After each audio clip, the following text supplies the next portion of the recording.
Pulverheksen Abelone er en rigtig tyk matrone, elsker slik og chokolade, sov så lækker karbonade.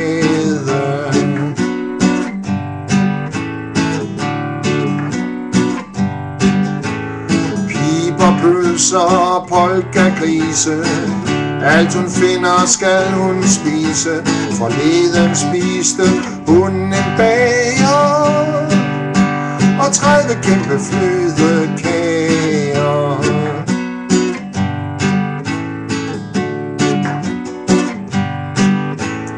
Hun er verdens største kvinde, stor som Himalayas tinde.